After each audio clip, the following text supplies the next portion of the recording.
Bismillahirrahmanirrahim. Assalamualaikum warahmatullahi wabarakatuh.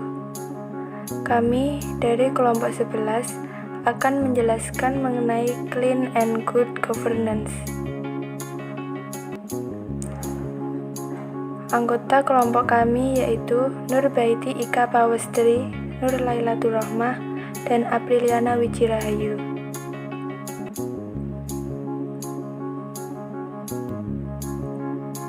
Yang pertama, kami akan menjelaskan mengenai pengertian Clean and Good Governance.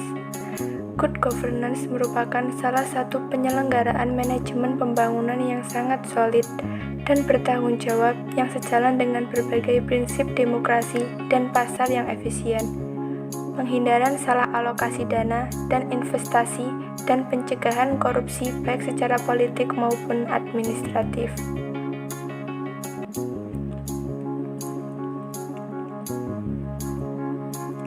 Pengertian good governance menurut para ahli.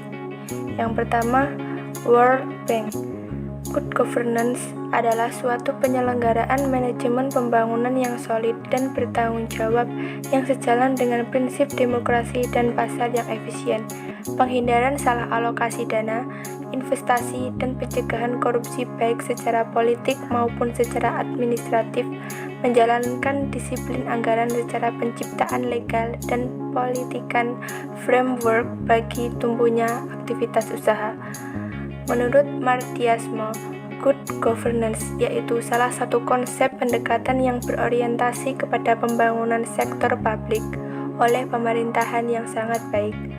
Menurut Bintoro Cokroamijoyo, good governance yakni sebuah bentuk manajemen pembangunan yang juga disebut administrasi pembangunan yang menempatkan peranan pemerintah sentral yang menjadi agen of change dari suatu masyarakat yang berkembang di dalam negara berkembang.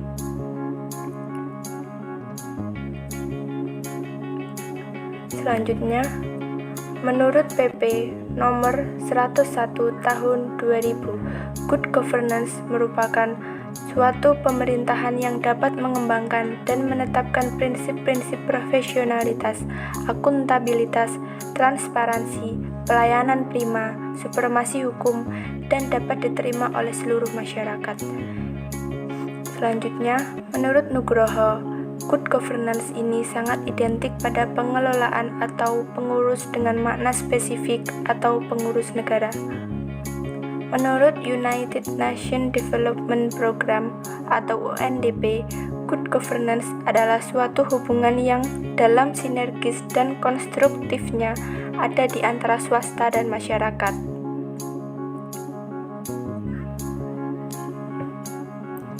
Karakteristik Clean and Good Governance. Yang pertama, partisipasi masyarakat. Artinya, semua warga masyarakat mempunyai suara dalam pengambilan keputusan, baik secara langsung maupun melalui lembaga-lembaga perwakilan sah yang mewakili kepentingan mereka. Yang kedua, aturan hukum. Aturan hukum yaitu tegaknya supremasi hukum, artinya kerangka hukum harus adil dan diberlakukan tanpa pandang hukum, termasuk di dalamnya hukum-hukum yang mengangkut hak asasi manusia. Yang ketiga, transparansi. Artinya, transparansi dibangun atas dasar arus informasi yang bebas. Seluruh proses pemerintahan, lembaga-lembaga dan informasi dapat diakses oleh pihak-pihak yang berkepentingan, dan informasi yang tersedia harus memadai agar dapat dimengerti dan dipantau. Sikap responsif. Artinya, lembaga-lembaga dan seluruh proses pemerintahan harus berusaha melayani semua pihak yang berkepentingan. Yang kelima, berorientasi pada konsensus, yaitu tata pemerintah yang baik menjembatani kepentingan-kepentingan yang berbeda demi terbangunnya suatu konsensus menyeluruh dalam hal apa yang terbaik bagi kelompok-kelompok masyarakat. Yang keenam, kesetaraan atau kesederajatan. Artinya, semua warga masyarakat mempunyai kesempatan memperbaiki atau mempertahankan kesejahteraan mereka. Yang ketujuh, efektivitas dan efisiensi. Artinya, proses-proses pemerintahan dan lembaga-lembaga membuahkan hasil sesuai kebutuhan warga masyarakat dengan menggunakan sumber-sumber daya yang ada seoptimal mungkin.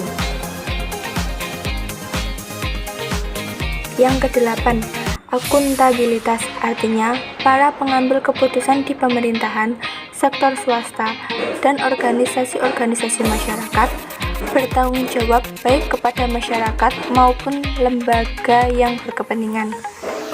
Yang terakhir, visi strategis, yaitu para pemimpin dan masyarakat memiliki perspektif yang luas dan jauh ke depan atas tata pemerintahan yang baik.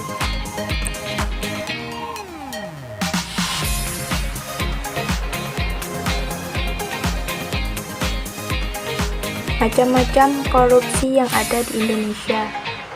Menurut perspektif hukum, definisi korupsi secara gamblang telah dijelaskan dalam 13 buah pasal dalam UU Nomor 31 Tahun 1999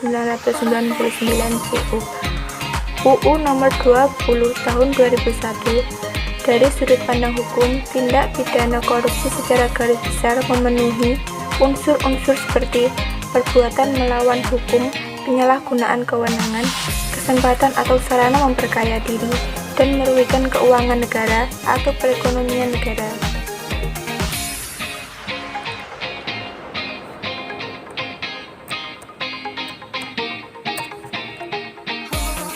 Berikut ini dijelaskan beberapa bentuk korupsi, diantaranya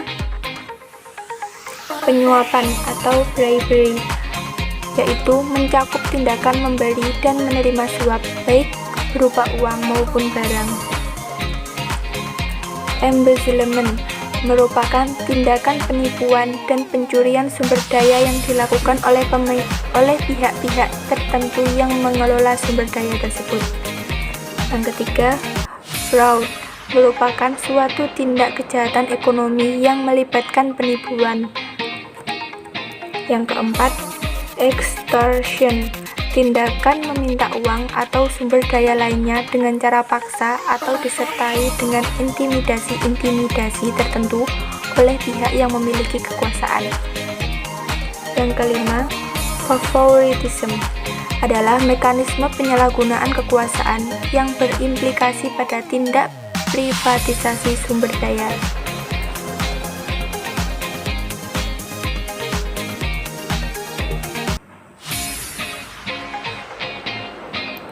Jenis-jenis korupsi menurut Muhammad Amin Rais, yaitu yang pertama, korupsi ekstortif, berupa sogokan atau suap yang dilakukan pengusaha kepada penguasa. Yang kedua, korupsi manipulatif, yaitu permintaan seorang yang memiliki kepentingan ekonomi kepada eksekutif atau legislatif untuk membuat peraturan atau UU yang menguntungkan bagi usaha ekonominya. Yang ketiga, korupsi nepotistik, yaitu terjadinya korupsi karena ada ikatan kekeluargaan, pertemanan, dan sebagainya. Yang keempat, korupsi subversif, yakni mereka yang merampok kekayaan negara secara sewenang-wenang untuk dialihkan ke pihak asing dengan jumlah keuntungan pribadi.